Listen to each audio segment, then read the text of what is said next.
All right, what's going on, everybody? Welcome to Wrestling with Reality. I am John, and joining me, as always, is my partner, Richie Rich, Mr. Richie Reardon. Richie, what's up, my friend?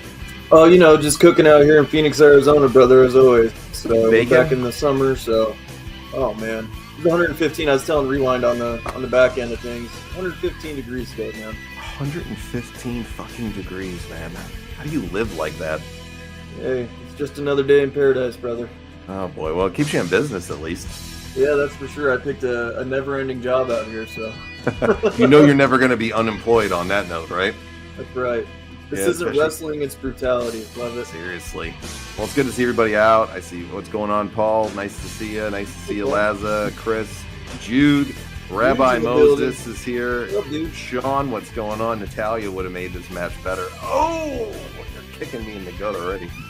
Jesus. Fuck Natalia. Well, no, you don't like Natalia, dude. Oh, I think I've laid enough promos on her the past couple weeks, right? Yep, for sure. Well, we got a special guest host tonight as we're going to the Extreme, and he's the one and only friend of the show, Mr. Jason. What's going on, Jason? Here he is. What's going on, fellas? Bring the lotion. Bring the lotion. Rewind Anytime, is Richie. here. Hands. Gotta warm them up, baby. He educated me on his painting behind him, Richie. You know it. I didn't know this band. Do you? Is that the Misfit? Yeah, Crimson That's Skull. awesome, dude. That's the Fiend. Yeah. The actual Fiend. The original Fiend. Yeah, I've had a version of this for the past 10, 12 years. Every place I've ever lived, I've had a piece just like it in the background. Yeah, Do they still play together? I don't think they do. Yeah, I don't think so. They do. Yeah, they were the ones that were with Vampiro and stuff in WCW for a while, right? Yep, they sure were. Okay, gotcha. Yeah, I don't know their music though. I hate to say it. I don't know any of their songs. I'll have to maybe listen to a couple to see if they're any good. Any other Misfits fans out there that are watching right now? It's like a punk rock style. It's not, Yeah. Rabbi Moses says it's a dry heat. So it's a dry heat. Yeah, that's what they call it out here in Arizona. We might be dispelling the rumor right now that a Rewind is Rabbi Moses. I know he's not typing. He's not typing. So I think sure. we found out that there really is another troll on the level of Rewind, right? I Nice, think dude. it's Jeremy. That's what I think it is. You think so? Yeah, we haven't seen Jeremy yet, so it very well could be him. Here, let's test it. Rabbi Moses, you message something right now. Rewind, put your hands up. All right, keep your hands up for a minute, Rabbi Moses. Prove us that it's not Rewind. We'll see who it is later on. Maybe he'll unveil himself on a future stream. But yeah, we're gonna go. Yeah, it's not me. It's not me. All right. Well, we're gonna go to the Extreme tonight. We're gonna watch one of. They say ECW is one of their most violent matches. Born to be Wired, 1997. Sabu versus Terry Funk. Rewind. Why did you pick this one tonight? It's fitting. Sabu just passed away. Terry Funk passed away. It's a brutal match. I don't know. I just feel like it fit. When I think of Sabu, I think of Taz. I think of that feud. But this one, for some reason, stuck in my mind. I watched it 12, 13 years ago. I was at trade school. And I walked down the hall to see what my buddy was up to. I knocked on his door, and his roommate answered. He was watching like WrestleMania 10 or something, but on the ground he had a big box just full of wrestling DVDs. So this is like 2012. Nice. And I'm like, you got an ECW? He's like, you seen Terry Funk, Sabu? I'm like, no, but he got any Taz? As you say that, Rabbi Moses writes in right now, so we know that you are officially not Rabbi Moses now. That's right. I'm not Rabbi. No, that's not me. But yeah, so you said you were saying it was like on an old tape trading thing that people were trading the tape around or something? I don't know. He had some bootleg DVD that was in like a clear CD case. It was just that one match. He put it on. And I just remember the ending of it. They were so wrapped up in barbed wire they had to cut him out. And he ripped his shoulder. It's a gnarly match. Okay. Yeah. I mean, it obviously didn't get voted the 9th most violent match in ECW history by them if it wasn't violent. Well, it was the WWE must watch 25 must watch ECW matches, and that was number 9. Number 1 was Taz versus Tommy Dreamer, 2000 SummerSlam, I believe. Okay. When Taz won the belt, or when he was in WWF and went back to ECW, won the belt, and he went back to drop it to Tommy Dreamer. That was the number 1 match. Oh, okay. It was that violent, that match? No, I think it was just the most watched matches. Most watched. Okay. Yeah, I couldn't find anything the most violent, but it's up there. Paul Heyman said, he said something along the lines that he will never book another barbed wire match because he doesn't want to see the brutality of someone else to go through that match. He said Sabu cut himself open, finished the match, taped it up, got 100 plus stitches. Oh man. There's a part in the match where the barbed wire was like an inch from Terry Funk's eyes towards the end. Jesus. Yeah. They don't make people like that anymore. You know, I mean, is it craziness or is it just plain stupidity when you do stuff like that? A little both, maybe. Yeah. Dude, I honestly think if you're getting paid to do it very handsomely, then fine, go for it. But those guys were getting paid peanuts. I mean, compared to the other wrestlers and stuff like that, I mean, it's kind of sad that they got as beat up as they did, and they didn't really have nothing to show for it except for memories, which, you know, you can't replace that adrenaline with anything in life. You know, you watch some of those matches. I've been going back and watching ECW, actually, and the adrenaline from that damn crowd had to have been something else, dude. I mean, it was just nuts. Jude said Taz recently said that Sabu was the safest guy to ever step into the ring with. Yeah. Yeah. He doesn't look like somebody, despite his, you know, crazy style that he had, that hardcore style. He doesn't look like somebody that was hard to work with in any way. Like, if anybody got hurt in a Sabu match, it was usually Sabu from it. You know, he was always a little bit more careless with himself, but he looked like an easy guy to work with from the matches I've seen with him in it.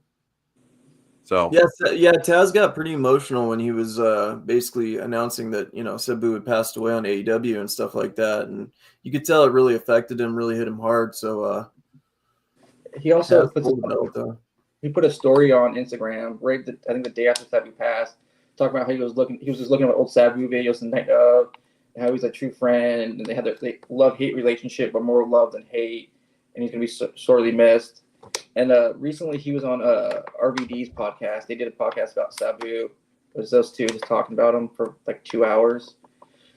I've watched a few episodes of RVD's podcast lately, and I like it. One of a kind. It's carefree and it's interesting. Yeah, I like it a lot. He rambles on, though. That's the only thing. He does, because he's such a fucking stoner. Yeah, right? He gets so stuck in his subject that he's talking about. He's lighting up the entire, like, if you watch it on YouTube, he is lighting up the entire show, literally. Like, I don't know how he has any brain cells left in his head with as much weed as he smokes on that show. It opens your mind, dude. I mean, it gives you a lot to talk about when you're on it and stuff like that. Anyone knows, you know, we've all experimented with marijuana and stuff like that. So it definitely makes you have the creative juices flowing, I'm sure. Sometimes, but sometimes that shit can just make you just dumb. Yeah. You know, for sure. It can just zonk you out, man. If you get a really good blend of it, you know, right. you're out like a light, man, you know, or you're floating on cloud fucking 9 sometimes, you know? Yeah. So I give RVD all the credit in the world for that, because he does just ramble on sometimes. That's a good point. Sabu and Mick. I wanted to follow up on this. I saw Laurent say that. Do you guys think that Sabu was a storyteller more than he was a crash artist? Can you repeat that? Do you think that Sabu was more of a storyteller than a crash artist? Yeah, he was 100% more of a storyteller. He was. What do you call it? What do you call it? Like chicane wrestling, or what do you call it, Richie? Yeah, chicane. Hey, I never called it that. No, but Teddy Hart. What do you call him? Crash shit wrestling. That's what you call it. Crash shit wrestling. Yeah. No, I think he told a story in that ring. If you go back and watch Taz versus Sabu, Barely Legal '97, there was a year build up for that match, and it paid off. They were telling a story through that whole match, and then the end, Bill Alfonso flips on him. And then they go back into like 2 years later with Taz versus him. Taz loses the FTW belt to him. Taz puts him on top of him. And then I think it was Anarchy Rules that they faced for the belt, that unified them. If you watch Sabu's matches, he's telling a story. He walks you through something, in my opinion. It's sure. And he didn't need to talk and get on the microphone. You know, Fonzie would get on and ramble a little bit for him, and that was kind of it. He could communicate. So the storytelling component of him is there, because he wasn't a promo guy, and Fonzie wasn't doing any big promos for him in any way or anything like that. It was his work in the ring that told the stories for Sabu, and he was an artist at it. And from the ones that I saw in the feuds, him and Mick Foley, both of them. Yeah. And then he had RVD. They were tag champions, and they were like the polar opposite. At the time, RVD was sort of like a brass, loud talker, and Sabu was just a quiet guy. It was like sort of the odd couple. It was a perfect match, and they had Bill Alfonso in the middle. It was a good pairing. Same guy that looks like he would kill you in the ring, and it wasn't Noob Jack. Wrestled here in town for a friend's local promotion. They said he was gentle as can be, but he was never sober and not high as a kite. Yeah, and that's one of the things that gets talked about a lot about him through the years. But the funny thing about this is nobody really gets mad at him for this because he's such a nice guy. Is that he was very undependable at certain points in time, especially for indie bookings. And he was kind of a carny more than a few times where he no-showed, probably took the money, and was working under the influence very often, for sure. He did that in his own retirement match. I mean, they were saying that he showed up high as a kite on Kratom, and that was the only way they were going to get him in. That's the only way they did get him in the ring. They said it was like he was dead in the back, and then he was dead and couldn't. He said he couldn't walk and get around. And he was crippled by pill addiction, man. Yeah, and they said they gave him this. They gave him, or he got Kratom for himself or whatever. And they said he perked up in like a matter of like an hour and was bouncing around, telling him he was working the fucking match. Like he was a worker. People always overlook it with him though. Like guys like Just Incredible just get buried for the pieces of shit they are with how much they steal from people and do it. And when Sabu would do it, people would overlook it because he was a really nice guy and he wasn't, trying to portray something he wasn't. WWE thought a lot of him, man. I mean, they did put him in the ring with John Cena. So yeah. Well, he also no-showed ECW, went to Japan, and then Paul Heyman publicly fired him, and then he had to come back. He liked his money. I'll say that he liked making money, and he was a carny about it, But I've never heard anybody say anything bad about him. Everybody always says he's just a really nice guy, and it's kind of like how he is. It's just who he is as a person. He was never a malicious guy. He never took advantage of people. He never took advantage of them in the ring in any way. I mean, you mentioned New Jack, Jude. New Jack was the king of that shit, man. Yep. He was a scumbag about it, but the thing was he admitted he would do it. He didn't care. Nobody was going to say shit to him. He took liberties with people so bad in the ring. He almost killed people in there, Yep. He wasn't Gypsy Joe. He beat he was like, what? Gypsy Joe was like, what, 65, 70 years old? I think he was in the 70s. Yeah, just beat the living shit out of that old man. Yeah. He was beating him with like a baseball bat, a chair. He was throwing and the guy was trying to stay in his gimmick too, and he was still just wailing on him, man. Like, bad. New Jack's one of those guys, like, I'm not afraid of people, but he's one of those guys, like, if he was mad in my area, if I was in the vicinity of him, man, I wouldn't want to fuck with that guy, bro. He's a whole other level of crazy that he just doesn't give a shit. All bets are off with him, yeah. Yeah. I mean, there's no telling what he's going to do to you. He'll gouge your eye out. He'll bite your fucking nose off. He'll do anything he's got to do to win, man. And those people how do you get in a ring with somebody like that you're literally doing a dance with that's scripted, and they just take, take the liberties on you like that? It's just crazy. Yeah. Pretty wild stuff. Rabbi Moses said, I got a secondhand high from RVD's podcast. Let's see. Sabu was a glorified stuntman like Foley. I don't think so, Rabbi Moses. Yeah, I'll agree with that. Rabbi, come on, man. I look at Sabu and Mick Foley's as the masters of psychology, selling bumps, storytelling, making wrestling art. I agree, Laza. Yeah, same here. I watched him open up an entire 6-pack of beer with his teeth. Nice, Jesus. Jude, you've got to see a lot of cool shit.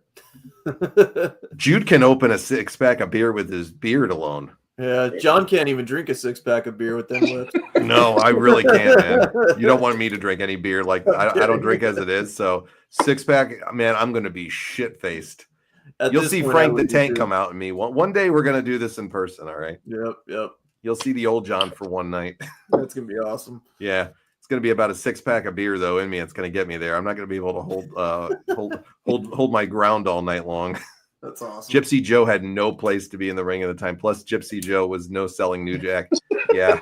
And he beat the shit out of him for it, Jude. Yeah. He beat the shit out of him for it.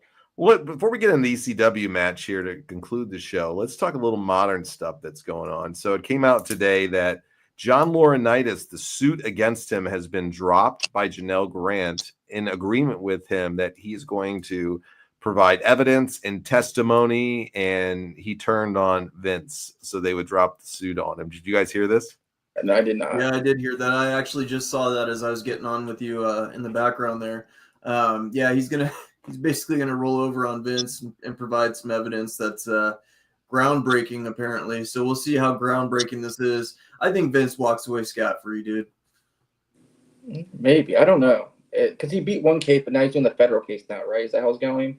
This is the lawsuit. They're not bringing any charges against him for anything, so this is just the lawsuit. He's literally going to drop maybe, $1 million, $2 million, and then be away with it. It'll be done. Yeah. It might be a little bit more than that, but you might be right. Yeah. El Juggalo's here. What's up, El Juggalo? He's got some. He says, "Hey guys, got some breaking news that came out today. Hit us with it, El Juggalo. Whoop, whoop.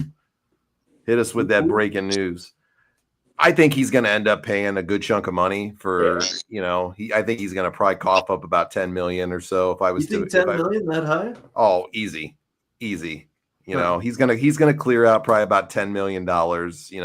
But to Vince McMahon, $10 million is like $100 bill to one of us. It's a drop in the bucket. It's nothing, bro. It's not gonna phase him for 1 second of his life. He doesn't give a shit. Now, John Laurinaitis, that's why I get why he rolled over on him, and agreed to this because, whatever nest egg he's got, he doesn't want to have to pay this shit. It's not happening. Right. So I don't know. John Laurinaitis looks like an ass clown anyways. He looks like a weasel and a rat. So I wonder what this groundbreaking news is going to be. Let's see. Juggalo Championship Wrestling will be assembling a team to take on GCW in an 8-man tag team match at Cage of Survival 4. Huh. Who's the Juggalo champion right now, El Juggalo? Tell us. I'm going to be upset about that too, bud. It better be Superhuman on the other end of this. I've never watched Juggalo Championship Wrestling at all. Is it like on a YouTube show? I did when Vampiro and Scott Hall would routinely go in there. So yeah, I definitely did back then. They got a good current champ, Kerry Morton. He's a good young talent right there, Ricky Morton's son. I think like a year ago they just started it back up. It's on YouTube. It's still new-ish, I believe. And the NWA is doing stuff with Violent J right now too. I'll check it out. I completely forgot about it. So they have a weekly YouTube show, he says, called Lunacy. All right, I'm gonna have to check it out then, El Juggalo. Thanks for letting us know. Yeah, thanks for the recommendation. I'm all about checking out some different stuff. I'm not opposed to the Juggalos at all. I thought they were pretty entertaining in WCW throughout their career, and I think they've had an entertaining career in a lot of the stuff they do, and they got a hell of a legion of fans, that's for sure. Yeah, I've got a Hatchet Man tattooed on the back of my leg, man. So you're a Juggalo? Yeah, definitely. Oh, look at it. We just found Rewind. We got a Juggalo on here. I think you told me that when I first came on. I think you said, I think you told me that before. Yeah. He's a fucking Juggalo. All right. I saw Gypsy Joe wrestle in the Central States territory. What year was that, Sean? Because that guy's been around forever. 1905. I've seen bits of it in the 2000s with Vampiro, Sabu, Raven, etc. They do that big gathering of the Juggalos wrestling event every year, and it's like a big festival that they do with music and shit, right? Yep, they do. They get like pretty crazy.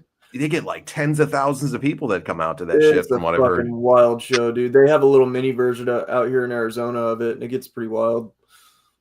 Wow. All right. Well, good for you guys, El Juggalo. Are you part of the federation there? Do you work for them? Or are you just a big fan promoting them right now?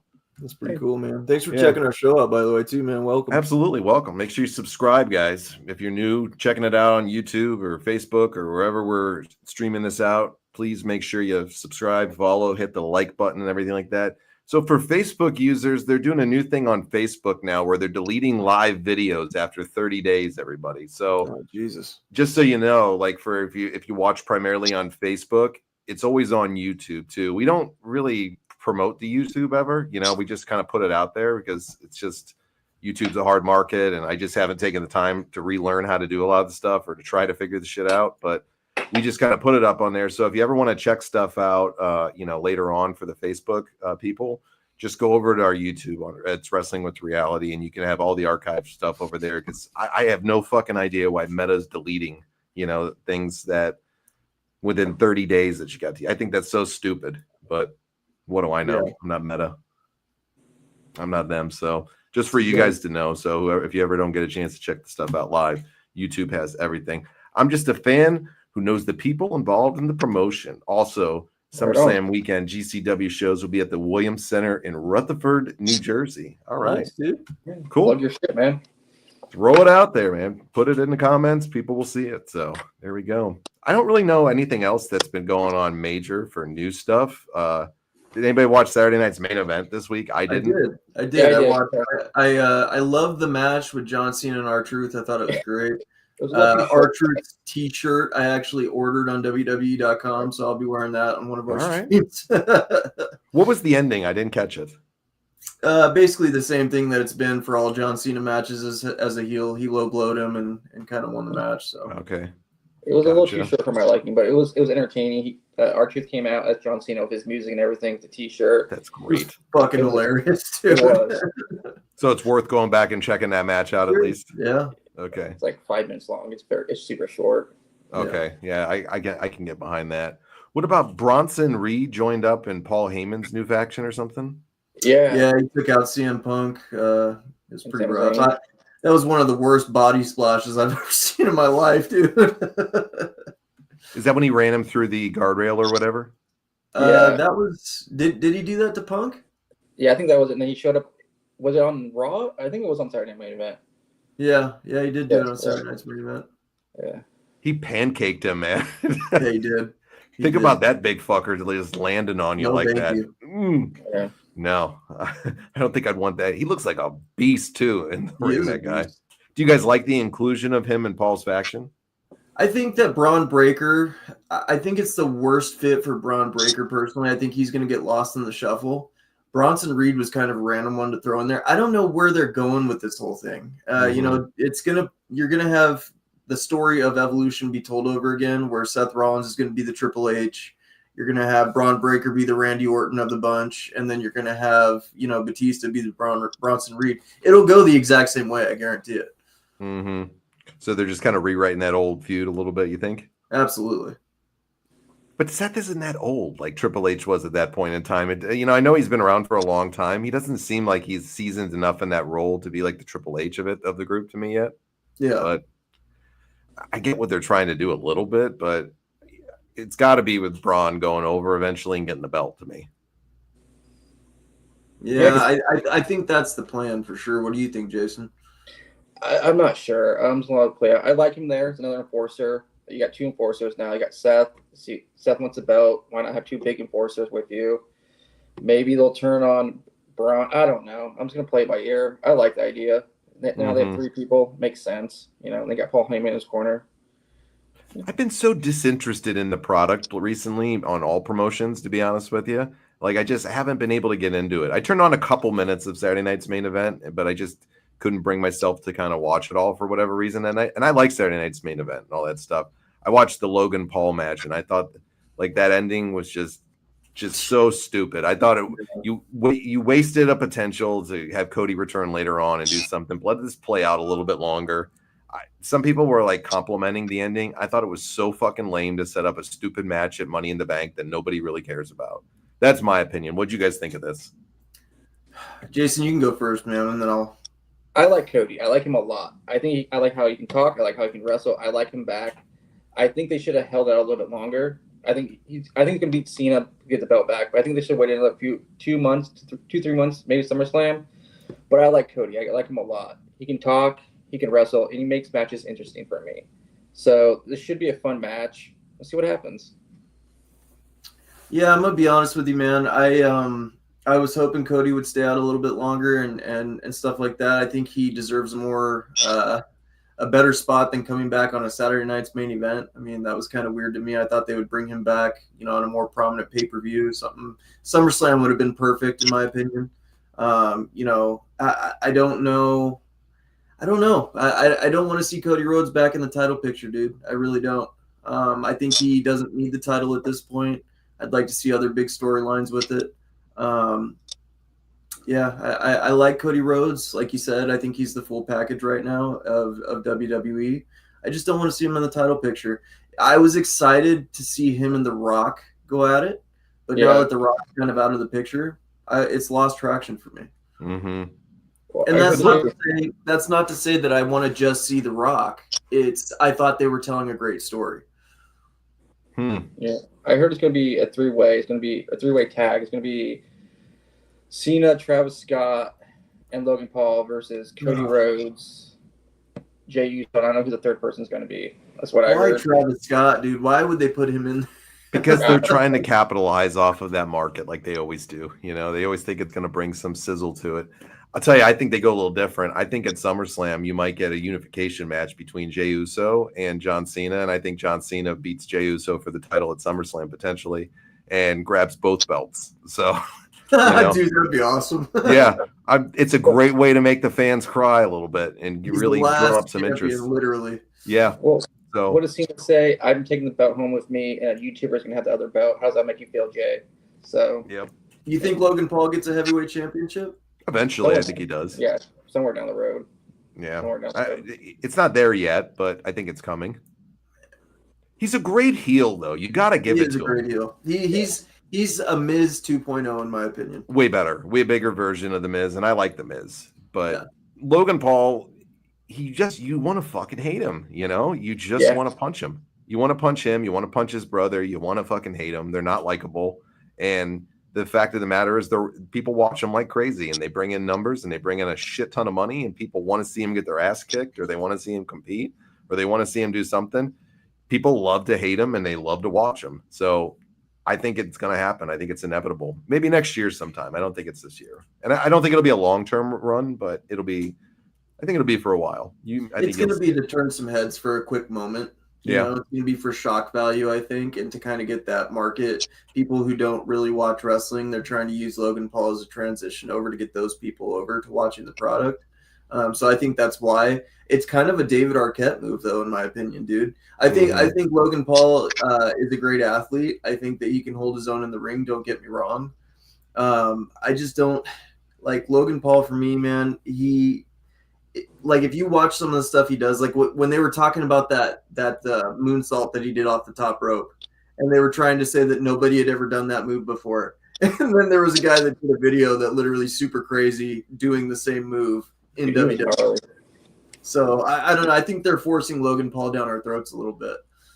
Jude mentions a good point here. He says, I don't like that we're going to get zero payoff with The Rock. I don't think we are going to get payoff with him.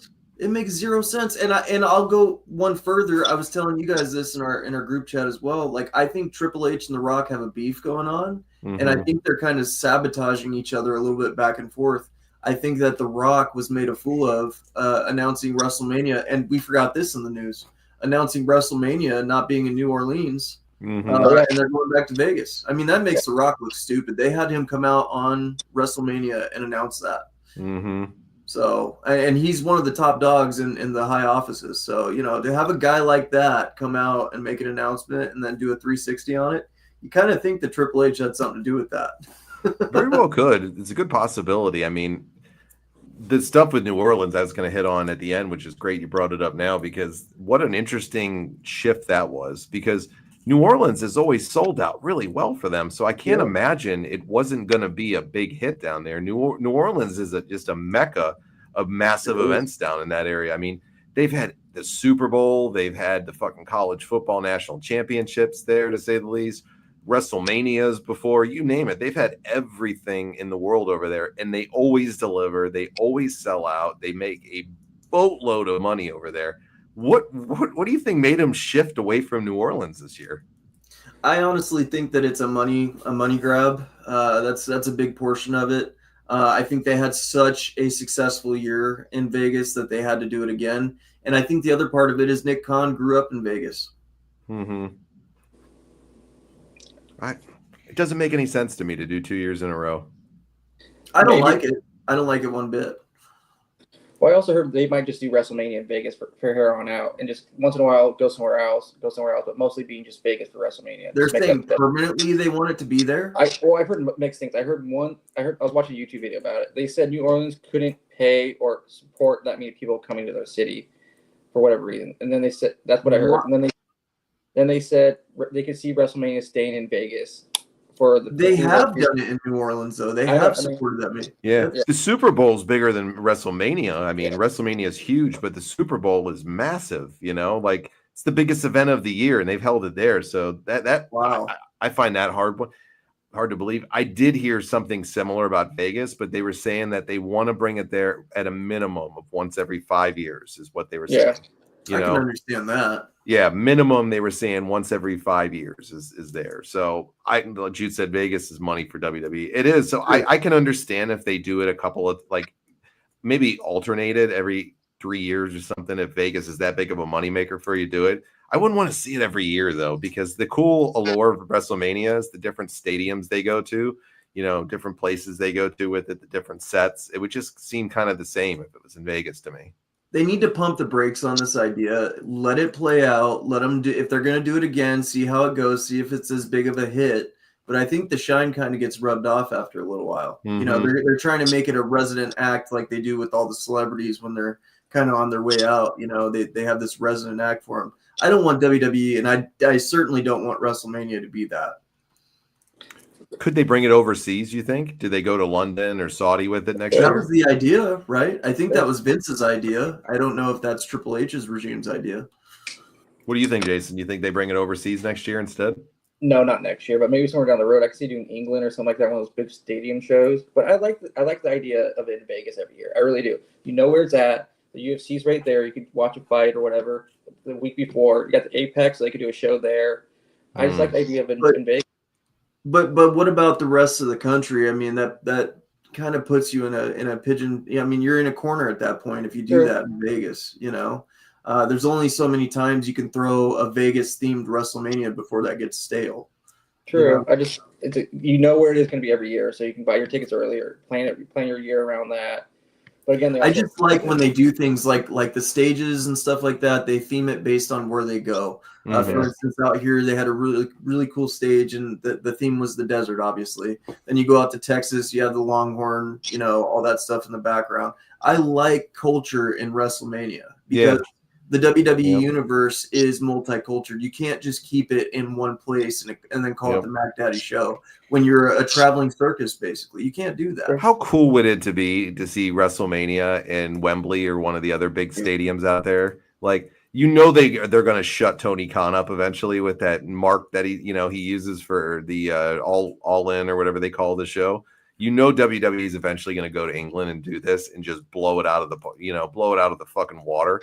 I don't know what the biggest stadium is. I don't know if it's Wembley or another one in England, but huge, but I don't know if it's the biggest.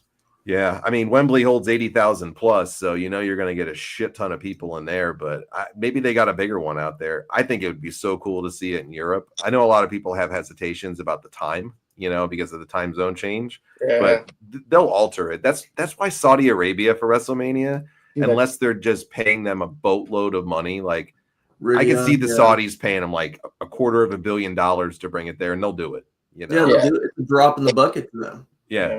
They don't care, but I think like if they did a Saudi WrestleMania, that would be the fucking worst. You've seen some of the worst matches from the biggest legends in wrestling history out there, and it's because of the time zone. It's because of the temperature. The climate in there. It's horrible. I would hate to see it. Lawrence wants some more WWE shows in Australia. Yeah, I mean, definitely, Lawrence. You guys get them like once or twice a year, I think, right? Yeah. Beaver Stadium, Penn State holds 115,000. Just saying, LOL. I mean, these college football stadiums, like you mentioned, Jude, are just massive. So it would be really cool to see kind of like in a Coliseum in Rome or something like that. Like, I don't know. I think they would be able to, if they do, I would love to see, if we're talking about Vegas, them do it at the Sphere, kind of similar. I was going to say the same thing. That'd be dope. Like, how many people fit in the Sphere? Like 7,000? Yeah, it would be a very intimate WrestleMania for sure. Or, if you maybe do one night at the Sphere and one night somewhere else, you make the one more low key a little bit, or you do like one of the NXT pay-per-views or something like that at the Sphere, something to the extent of that. You go really all out. That shit would be insane. And if anybody's never seen, pulled it off big time. Oh my God, so that was WWE. Cool. I think WWE would give UFC a run for their money. I think they would take a minute. Even like a Royal Rumble or Survivor Series at the Sphere would be dope, dude. Is it not like the coolest venue ever? Like when they do it, it's remarkable, man. Like I'm so surprised we haven't seen more from the Sphere yet, and I want it's got to be such a challenge to do it. So I'm sure that's and the money like that goes into it. So God, I would. The thing is they should have made the Sphere bigger. I feel like they should have made it bigger so you could have a bigger experience, bigger crowd. I understand why they made it the size they did when you hear about the creators and why they did it that way and designed it. They wanted a more intimate feeling for concerts. That's what it was primarily made for. UFC kind of took that ball and ran with it though, and kind of changed the way, the different way how they thought about it. So, have you been inside the Sphere, Richie?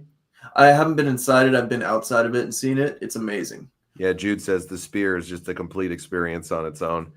It's if you guys have never seen it, look up the UFC pay-per-view and the clips from it that they have from there, and just be prepared to be blown away. The entrances alone, when they would come in for them, was just fucking insane. The U2 concert that they had there, that was the first thing that I saw, and I was like, holy shit, that would be amazing, Oh, man. I'll have to check that out. Yeah, I like the Roman Coliseum idea that you mentioned, too, like a Bruce Lee movie. It'd be great. Cool ideas, man. Cool ideas, but interesting. Good to bring up the WrestleMania change. Really interesting to see, and it goes back to your conspiracy theory a little bit that, man, maybe there is a little bit of something that's going on behind the scenes there. There's a power struggle for sure, dude. Yeah, it's got to be. That's my opinion, at least. I think it's really got to be. And why is Stephanie McMahon all of a sudden being trickled back into WWE programming and stuff like that? I don't know. I have a feeling that Hunter and Stephanie are gonna push The Rock out here pretty quick. Rewind would be happy if they brought Linda back. Dude, dude, like you keep your eyes off her, John. Okay, she's on mine. Okay, I'll let you have her. I'm a happily taken man right now. I don't think I got the type of drip to get that cougar. Oh, I do. Don't trust me. Somebody had asked earlier. Somebody had asked earlier if there's going to be any good Rewind stories tonight too. Rewind, do you got any good stories before we get into this match? No, baby. I'm running dry. It's been pretty slow lately in the dating life. I am talking to two chicks. One's 24, one's 46. So we'll see what happens. It's running pretty slow, but he's talking to two chicks at once. Yeah. And you said 24 and 46? Yeah, that's completely different. Wow. Is the one the mother and the other's the daughter? No, that's a little too taboo for me. But yeah, okay. One's finishing her master's degree in psychology, and the other one is a bartender. Nice. Is the 46-year-old the bartender? No, other way. Oh, really? Wow. Nice. These sound like some interesting chicks, man. I bet you get some good stories from them. One's new to kink, the 46-year-old. Another one's been around for a while. So one's the 46-year-old new to kink, and the young one's fucking seasoned veteran. Okay. 24-year-old, she has a boyfriend, open relationship. She's looking for fun, blah, blah, blah. And then the 46-year-old's recently single, recently divorced. And I just started talking to him Monday or Tuesday. So we'll see what happens. Nice. What's the oldest you've been with, Rewind? I was 30 and was it 29? I was 29 or 30 and she was 47. And then when I was 34, there was a 52-year-old. Damn! Look at him. 51-year-old. You do like the older babes, huh? I throw my net out and see what happens. That's all it is. Jude says, when it's too taboo for Rewind, holy fuck. Yeah, no shit. So my ex, when I dated for like a year, she was 9 years older than me, and she had a daughter that was 11 years older than me. Everyone would joke around about that, but I'm like, that's just too taboo, dude. You can't cross that line. Yeah, that's a tough one. That's a tough one, but yeah. I mean, if you're doing at different points in time and not doing it together, is that okay for you then? No, it's still like it's still too taboo for you then. It's just wrong, dude. Yeah. It's just I don't know, man. I can only be inside one person in the family. You know what I mean? One sandbox at a time, right? Rewind's the family, man. Jesus Christ. I have integrity, guys. Yeah. See, talking about good integrity. It's amazing. There's definitely nothing wrong with a little variety. That's for sure, Lawrence. I do prefer them older though, but once in a while there'll be a younger one that comes along. What do you like about the older chicks? What do you go with the older chicks for? I don't know, dude. I really don't. For a while, I'd said they're not as fucked up as younger ones, but that's not true. So I don't know, dude. Does it make you more comfortable? Like, what is it? I don't know what it is. It just, I guess they're easier to talk to. I guess less games. More mature. Maybe. They've been around the block, kind of thing. Yeah. Maybe it's more a power dynamic. I'm younger. I'm in charge. I don't know what it is. Maybe I should talk to my therapist about that. Making a little note. Yeah. See, I'm the opposite. My fiance is 33, so I I always made a joke when I'm 40, I'll start dating like 27-year-olds. I always made that joke. Like, See, there's nothing wrong with that, though. Yeah, I don't know. I find I'm 43, so I find chicks my age. I just don't have anything in common with them anymore like that. Like, because I still feel young at heart. So it's like I feel like a lot of them are crabbier and bitchier at that age. So, you know, like I want somebody that's got more youth in them, you know, keeps me going. I don't know. It keeps you back. You got to have a nice balance in life, you know? Yeah. Yes. Yeah. I don't know. I got a haircut today. I swear the chick was hitting on me, but I'm like, I don't know. Was she giving you massages? She was, and then she could give me the beard trim for free. And then she said, "You can tell me any more of your dating stories. Come by anytime." I'm like, you tell them your dating story. Your barber, you tell her your dating story, bro. It came out. G, dude. It just came out. It just came out. Rewind's probably got like illegitimate children all around the state of Oregon. He fucking goes on and she's on kink and shit. Remember? Yeah, I told her about the chick who brought the baby. Her husband fell off a cliff. And I talked about the chick who was addicted by took him by the cartel, supposedly. All those. That was a wild one with the cartel girl. Yeah, dude. That's like a Vampiro story and a fucking woman. But see, the difference is we know Rewinds is actually true. If Vampiro's telling me, you know, it's full of shit. Yeah. No, I'm saying the cartel story is a Vampiro. Yeah. It's just crazy. Like, she said she was tortured for 7 years, and I saw her naked. There was like no scars on her. And I looked it up. Like, a white girl from Mississippi abducted in the 90s. It'd be all over the fucking news, dude. Like, how can you say shit? A white girl from Mississippi with too much time on her hands is what it sounds like. Yeah. And then the dude found her. Dude found her on the Oregon coast. Like, what the fuck? She'd be a great WWE writer, man. She'd probably write better product than what they do. Probably. Jude says Rewind's out here running from womb to tomb in age gap. So funny. Loran says he likes the vintage wine, but sometimes prefers the milkshake. We got good analogies tonight. It's Oregon. It's not Bigfoot running the woods. It's just Rewind's offspring. I don't think I ever told this story. I forgot. This is like when I was like 2-3 years ago when I was firstly single. I met a chick from Tennessee. And she came up to Oregon, and we got an Airbnb in the woods, and I just beat consensually. We just had like consensually. Gotta put that out there. It's for education purposes only. I just beat her all up all night, dude. Like for 2 days, dude. And then she just left, and never saw her ever again or heard from her ever again. She was just digging the pain. I get, yeah. I spanked her. I flogged her, like everything. In the woods. What the fuck is flogging, bro? Her What is flogging? I want to know what flogging is. You know what a flogger is? What is a flogger? Is this like a hot Carl? I don't even remember her name, dude. I met her. You flogged a chick, you didn't even know her name? What's flogging? I forgot her name. She was in like the spanking group, and I messaged her. I'm like, "You ever come to the Northwest?" She's like, "I could." I want some good flogging. We did a FaceTime call, and then like she was going to take a Greyhound here, but I bought her a plane. She was going to take so I bought her a plane ticket. She came out. Like, baby, I got a garbage truck. We can go anywhere. It only goes like 60 miles an hour. They govern that shit down. Lee, her name was Lee. Lee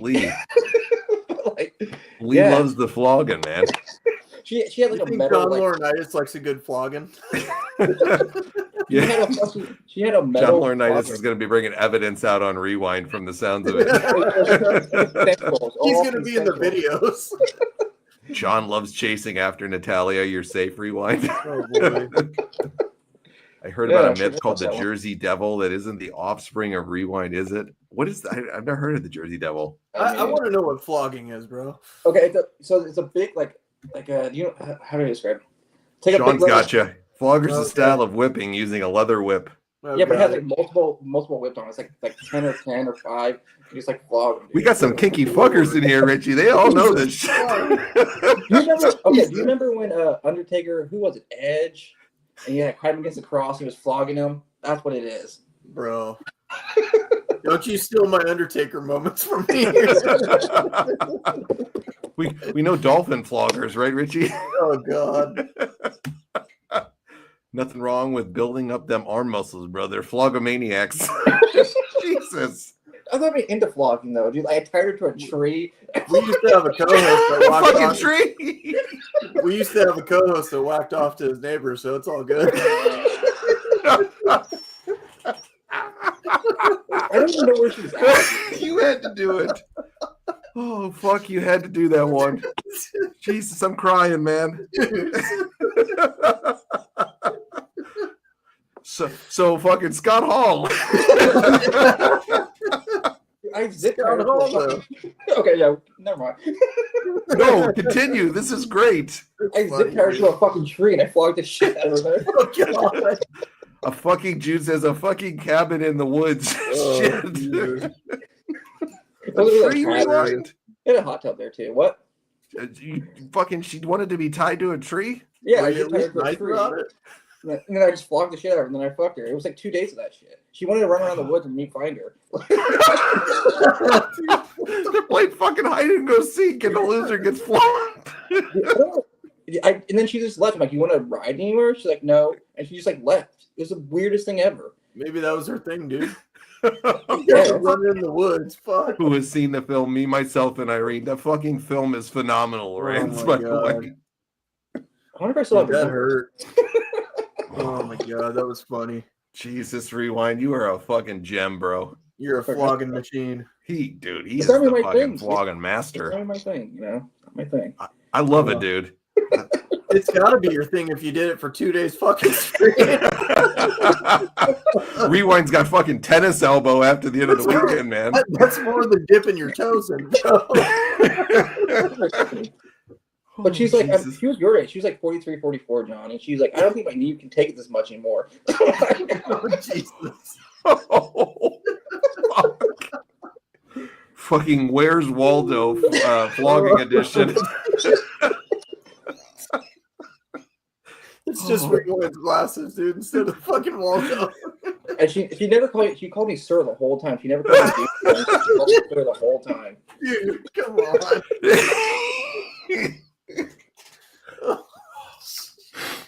I don't think I've ever laughed this hard on the show, man. It's been a few times. Yeah, we have. We've had a couple. Dude, you are a gem. I forgot that one. We gotta get together with you. Dude, I live a pretty normal life, like 90%. I know you do, but I want to we all gotta get with you for the weekend and just hang out and go to a cabin in the woods, Sean? Only if we're having a group party and going out in the town. I don't know if I want to go to the fucking cabin in the woods with you, man. All right. John, we're gonna have a beer chugging contest, John. Rewind's gonna spike my fucking drink hangover style, man. Shit, I'm not going to the cabin with you, Rewind alone. Sorry, bro. Yeah. That's too funny. We gotta get you out for a wrestling show though, and just have a fun weekend like it, man. Yeah. You would be the fucking best to go out with. Stories you have at the end of the weekend. Fuck, man. We're gonna end up in a fucking King Club in New Jersey somewhere. Yeah, oh God. I know a pro dom in New York and Manhattan, so you know. Jesus Christ. I don't Everybody's doubt it. got friends across the world. And then I know one in Louisiana. She has a cool. I'm not gonna say her name. She has a really cool name. Oh, I love it. All right, this is great. Oh, dude. All right, guys. So I'm gonna put a link out in the chat if you want to watch along with us. You can't find this on the WWE Network. Born to be Wired, 1997. We're moving on from one pain topic to the next. That was fucking weird talking about ECW. I'd rather talk Rewind. Consensual. John Walker waking up tied to a tree with his pants around his ankles and his ass hurts. Yeah, no thanks. To Rewind your banjos in the woods. It was more her back than her ass, but yeah, you get it. Oh shit! Jesus Christ, dude, it's so fun. God, I love this. I love it, man. Oh. So if you guys want to watch along with us, Born to be Wired 1997 is where we're going to go. The link is in the chat. Daily Motion is where we're going to watch it from. It's a free link. They also have free ones on Facebook. If you want to watch on there, you're more than welcome to. But easier to just go to the Daily Motion link I just put out if you want to just click on it. But if you got your own, no worries. Do you guys got it loaded up? I do. Yep. What about you, Richie? Yep. All right, guys. So if you want to watch along with us, we're going to go in just a minute here. And once again, Rewind's vlogging video up. My bad. Put it away, Richie. That's for after the show, okay? I pulled up my old iPad, and I thought I deleted a bunch of videos, and I found a bunch of crazy videos. Jesus! Oh, God. We're not ready for that, dude. No. You thought the Vince McMahon stories were bad. See the Rewind iPod days there. They're all consensual, though. Yes. That's Vince's excuse too. He says it's all consensual as well. So. Rewind's got a bag of wrestlers too. I mean, sex toys. Rewind was the young role model of Vincent Kennedy McMahon. That's how he's living the good life out in Oregon right now. God. I don't know about that. He mentored him and gave him all the tips and techniques. Hornswoggle, it's fucking Rewind's the illegitimate. Maybe Rewind's the anonymous GM still. Who knows? All right, guys, if you want to watch along with us, once again, the link is in the chat. Just click on it. Sabu versus Terry Funk barbed wire match for the ECW World Championship, World Heavyweight Championship, Born to Be Wild 1997. We're going to go in 5, 4, 3, 2, 1. Hit that play button now.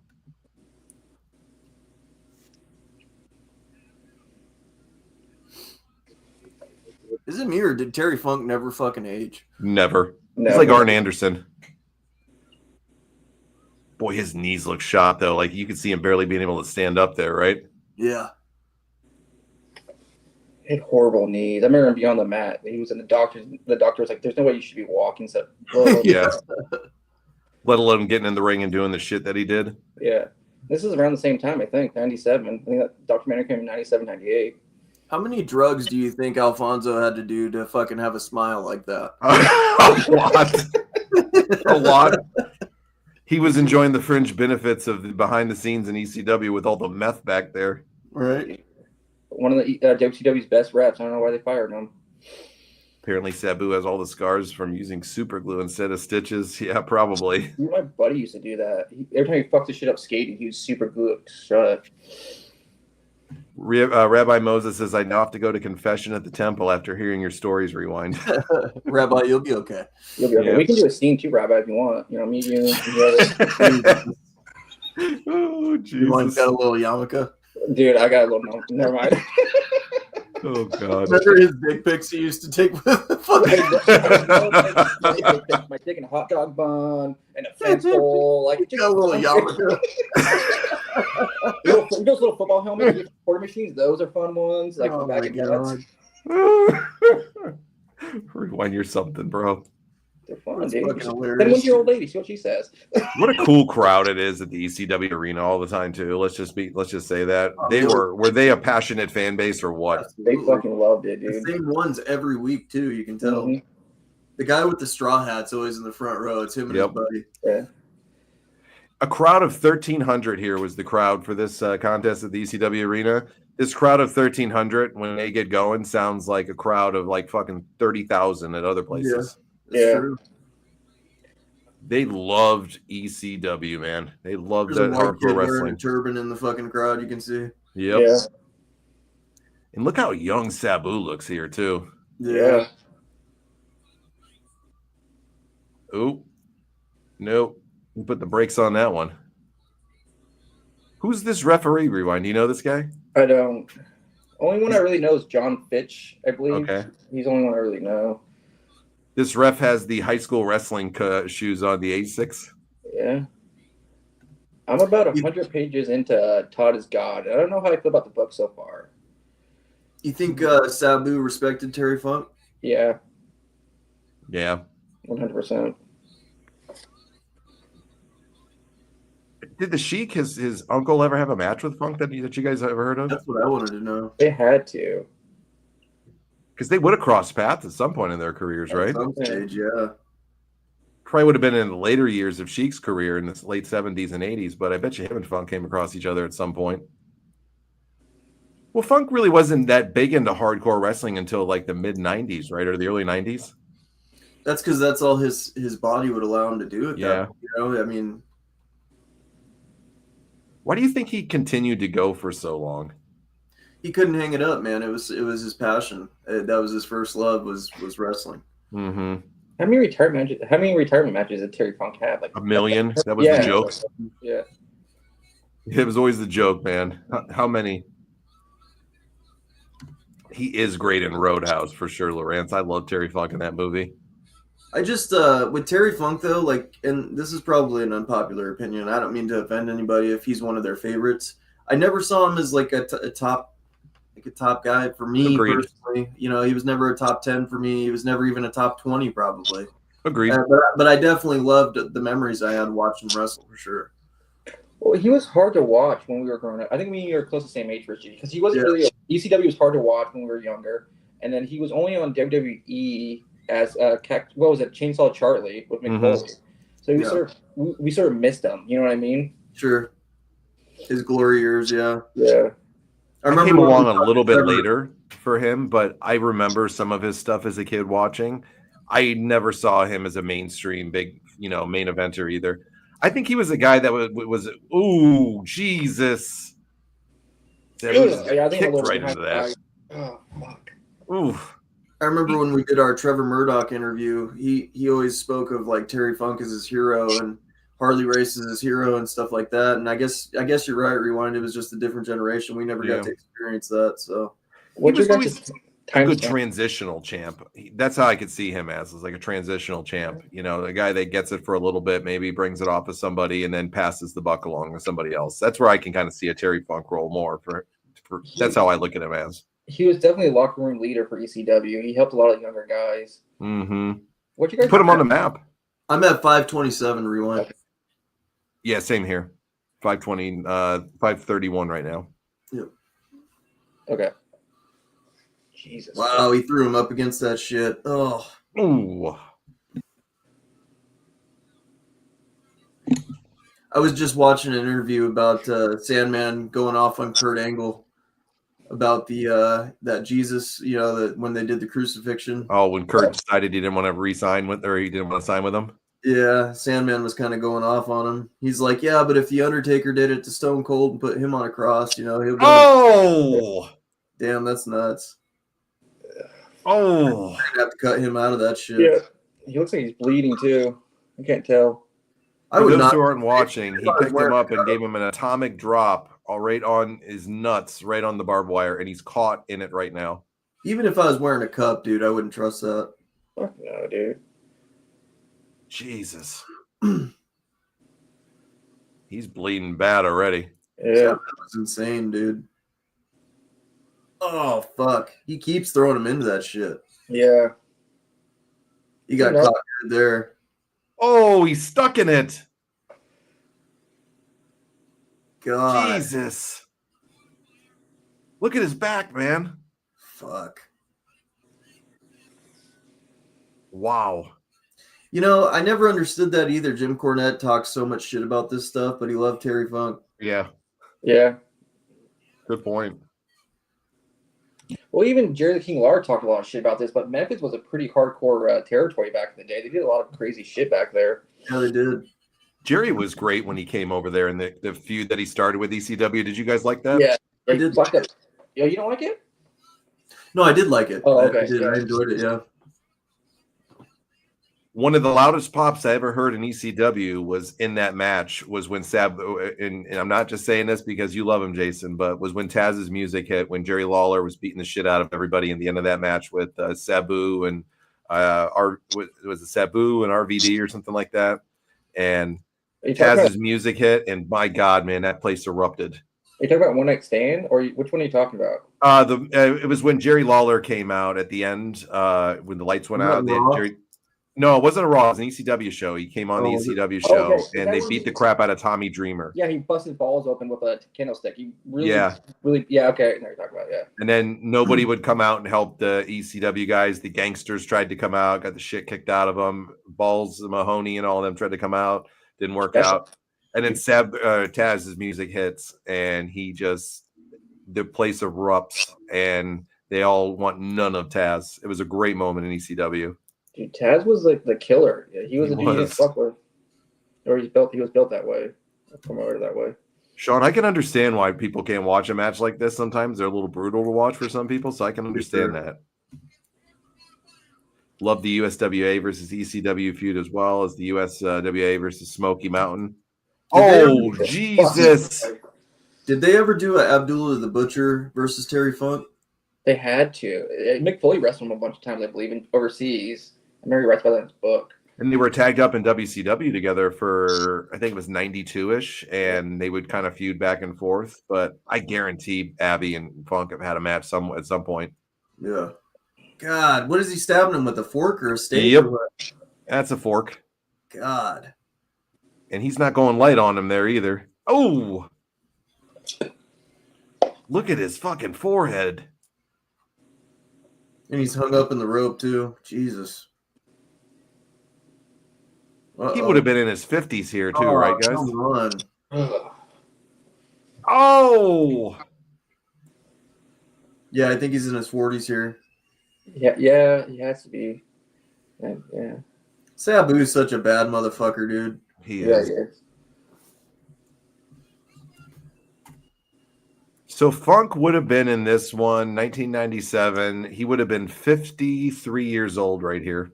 That's insane to think that. Like, he went forever after this, too, dude. Mm-hmm.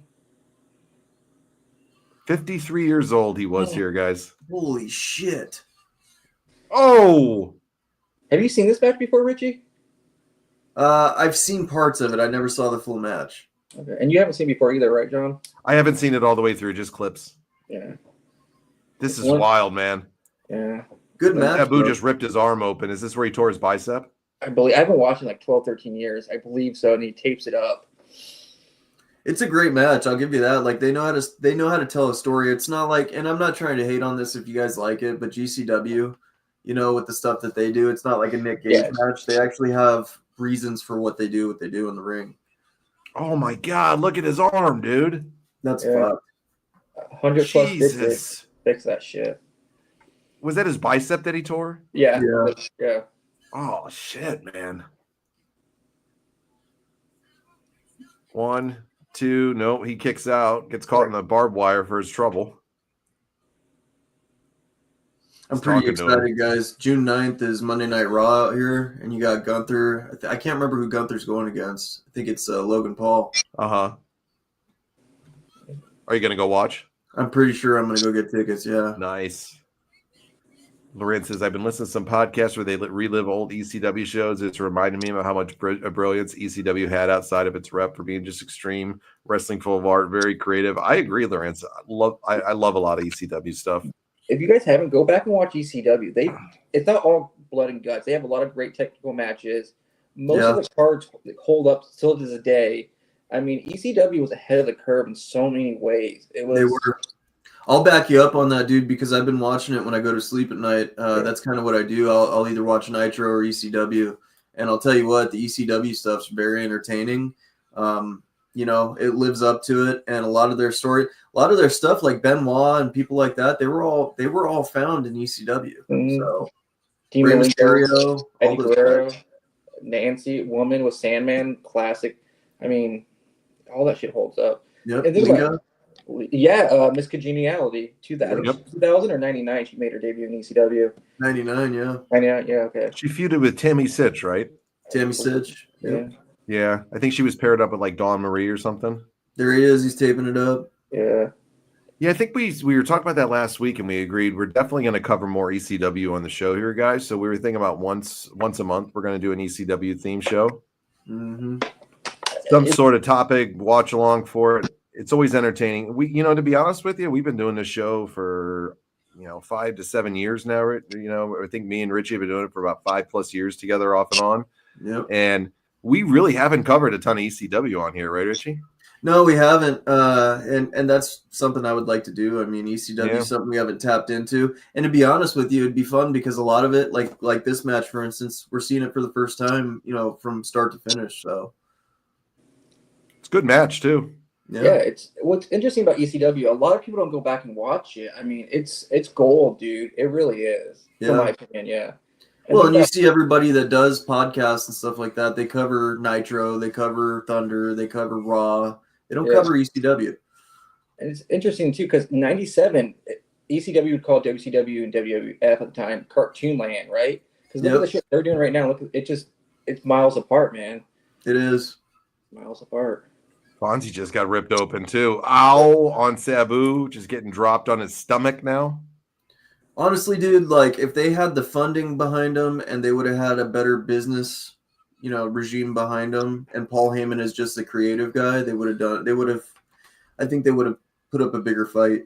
Yeah, think about if they're still around, they would have changed with the time, I mean, and this they would have discovered people like Samoa Joe, Daniel Bryan, all those AJ guys. Styles. Yeah, all those guys. They would have been ECW guys. CM Punk, you know. I don't think they ever would have been a WWE as big of a WWE or even a WCW at the time. But I think they had great potential for an even bigger market that they would have benefited from if they would have got it at other points. And there's nothing wrong with being number 2 or 3 in a big market, right? I mean, there's plenty of money to go around. They just didn't have the business stuff. I wish they would have never went away, dude. Yeah.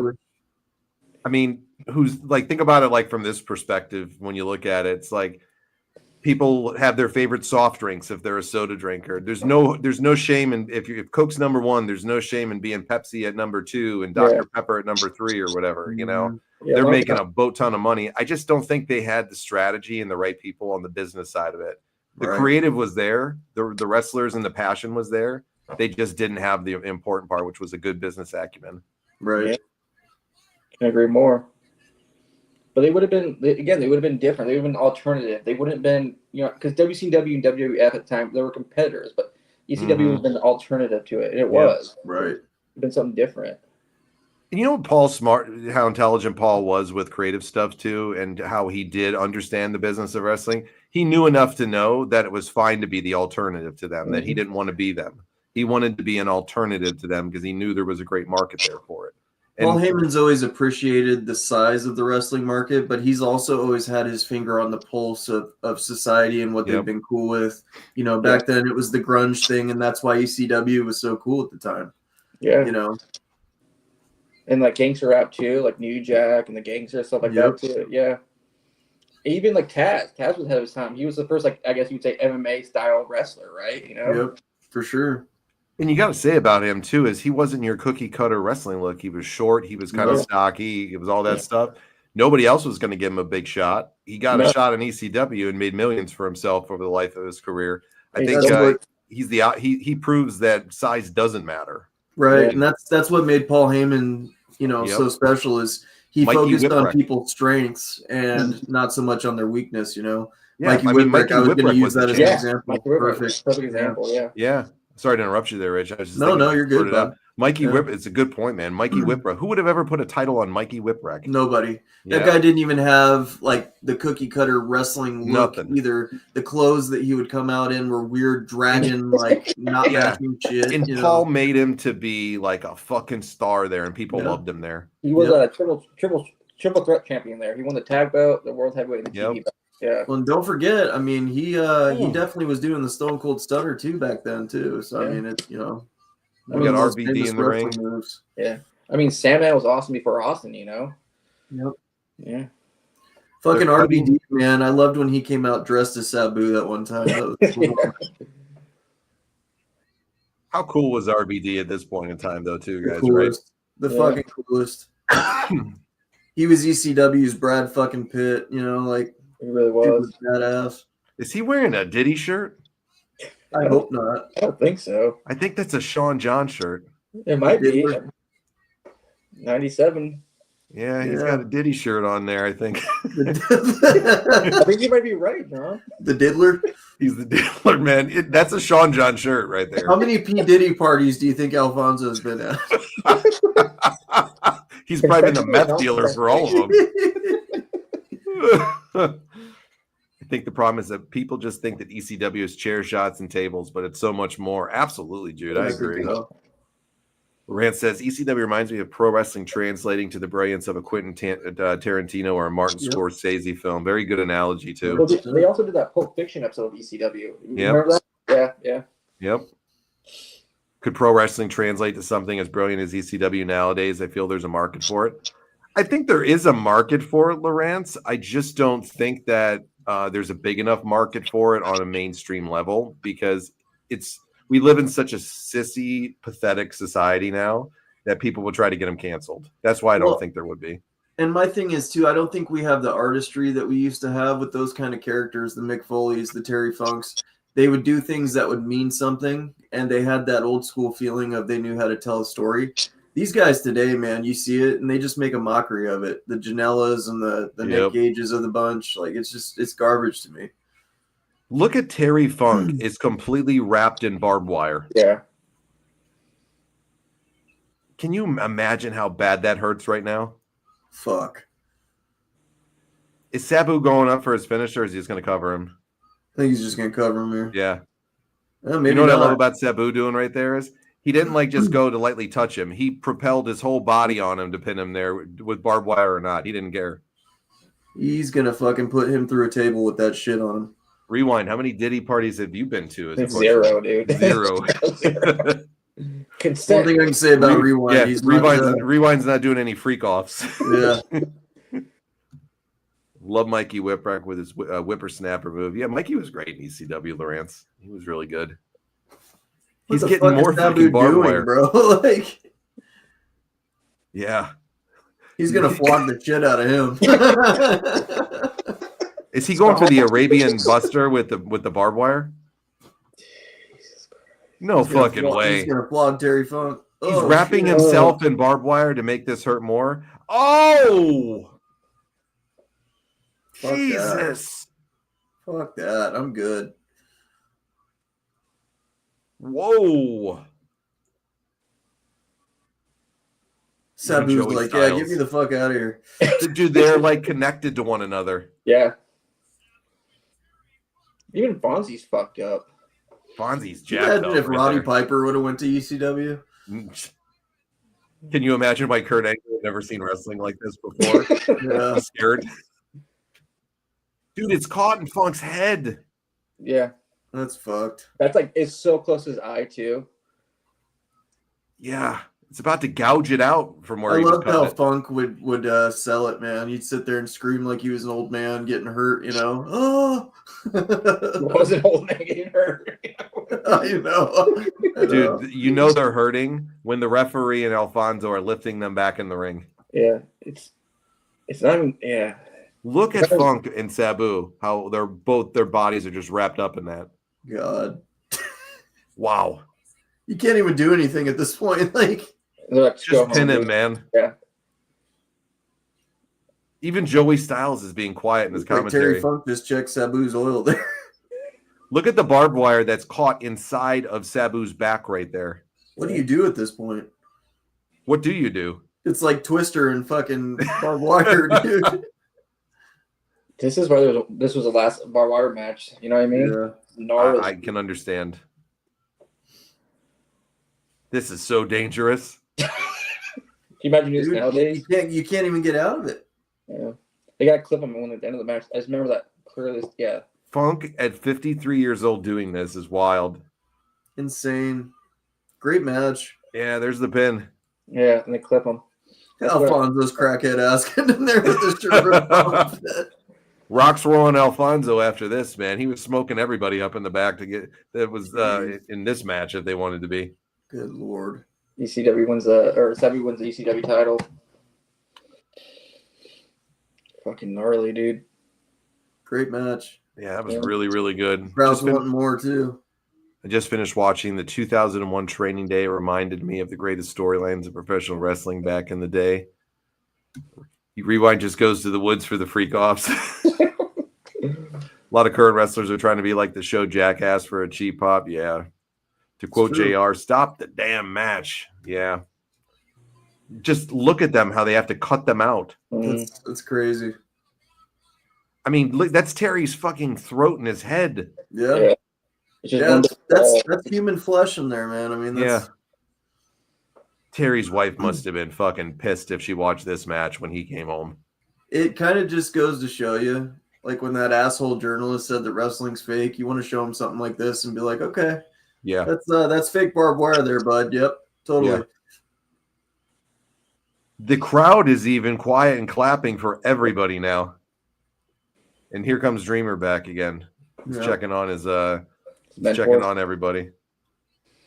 Funk was like his hero, right, for Tommy Dreamer? Yeah, his mentor. Yeah. Dreamer was a tough bastard too, man. Yeah, he was. Yeah. He still is. I mean, he's still wrestling to this day. Crazy, right? Yeah. Dude, Alfonso's got a bad gash on his back. Yeah, he got fucked up too. How much you think they got paid by Paul Heyman on this one? A fucking hot shake and a cold beer in the back? Right. So in 94, '94 they were paying them $500 a pop. That's what Todd Gordon's book said. So this is 2 years later, so maybe 800. All that $800 in a crack ball. Yeah. All that money to do that to your body. Yeah, they got over though. Yeah. You had to be passionate about wrestling to be in ECW, man. Yeah.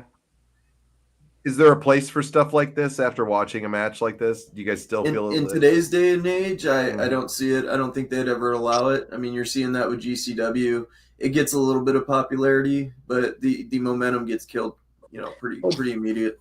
TNA had some barbed wire matches during the Dixie Carter days, if I remember correctly, but they weren't like nothing compared to that, though. Yeah, they're not like this by any means. Yeah. I mean, when you watch the WWE product, the craziest thing you ever saw was Triple H and Cactus Jack on top of a Hell in a Cell with the barbed wire bat, stuff like that. But it never got to the level of what we just watched. No, not even close. I mean, well, yeah, not even close. It just took him about 5 minutes just to cut out Sabu to get him free. Man, that's wild shit. That was a good pick, though, bro. Yeah, I loved it. Yeah, it's fitting, Yeah. Apparently, I think Piper, oh, go ahead. Sorry. I was gonna say apparently Roddy Piper nearly did go to ECW, but advising ECW to book Morocco instead. He was a cheaper price than himself, and ECW could afford him, and got his friend booked with them. Yeah, hardcore wrestling's gone away. Back knowledge here. What were you gonna say, Rich? It would have been crazy had Roddy Piper gone there, yeah, for sure. So that's pretty cool. I was just gonna say that I'm enjoying this series with the ECW stuff. Me and you, we're seeing a lot of this for the first time, and then we have Rewind. He's kind of the expert in ECW, so it's good balance there. I'm not really. I just enjoy it. Like I said, when I was a kid, it was really hard to get hold of it until it was on TNN. But I've gone back and watching Peacock, and through my life, if I find a little video here, I'll watch it, or if my buddy had a DVD or whatever, I'll go and watch it. I really do enjoy ECW. That's like my favorite. Yeah, for sure. You down to be our co-host on all the ECW episodes, Rewind? Yeah. Anytime you guys want me on the show, I appreciate it. It's fun hanging out with you guys, shooting the shit, watching some great wrestling. Anytime you want me on here, I'm down, guys. For sure. We couldn't do an ECW show without having Rewind on. We couldn't talk flogging without Rewind. No. I mean, honestly, I'd say as great as that match was, Rewind's stories tonight. He said he didn't have any, and we got better. It was even better than this great match that we watched tonight. So, yeah, yeah. 2-day flogging session, man. I don't think most celebrities have that kind of stuff. Jesus, man. I'll tell you. Rewind was the originator of the freak offs in the woods, man. He just he was trying to copy his ass, but right. He didn't have none of what you had, Rewind. He didn't have the magic like you do. I remember he told me she had like a metal flogger she wanted to bring. I'm like, how are you gonna get that through TSA? She's like, oh, that's right. I'm like, no shit. Dude, you're like, it's okay. We got a local sex shop. I got some stuff. You'll be fine. Oh, God. Jesus, man. I love it. All right, guys. Richie, any closing thoughts before tonight? Scott Hall, though. Yeah. I appreciate you, Rewind, coming on the show with this, man. It's a fun time. I love this series, the ECW stuff. Hope we do more in the future. I think we got some topical shows coming up, and we're going to do some booking stuff. A lot of cool, exciting content we got on the way for you guys. So hope you're enjoying it. We enjoy it each and every week. It's my favorite time of the week. So great escape. Talk some wrestling with you guys, and it's fun time. So absolutely. Jason, any closing thoughts, my friend? Just appreciate you guys having me on the show. It was a blast. Anytime you want me on, like I said, I'll come on. ECW's dope. I just appreciate it, guys. Watching wrestling, having a good time. It's a great way to get through the middle of the week, and it's always great to do it with each and every one of you guys. Come back next week and join us. We'll definitely have a great topic, and in a couple of weeks where I think we decide we're going to do some trivia too. So, yep. Oh, hey, what's up, Joey? No worries, man. Go back and check out the replay, my friend, and no problem for the ad, my friend. It's great to see all the nice stuff you're doing and your beautiful daughter and everything. So great to see you. Lawrence, always a pleasure. Everybody that came out tonight, we saw a lot of new names. We're glad you're back, brother, by the way. Yeah, absolutely. Great to see everybody. Jude, I think it's been a couple weeks for Jude. He's been working and stuff. So, yeah, great to have him. And Rabbi Moses, to all the Gentiles, do well for yourself, Rabbi Moses. Have a good night as well. Sean, everybody, if I missed anybody, I'm sorry, but we'll see you guys next week. Come on back, join us here. Make sure you like, subscribe, follow the show, like this video, all that good stuff. We greatly appreciate it. So till next week, we'll see you guys later. Have a great night. For Richie and Rewind, I'm John. We'll see you next week on Wrestling with Reality.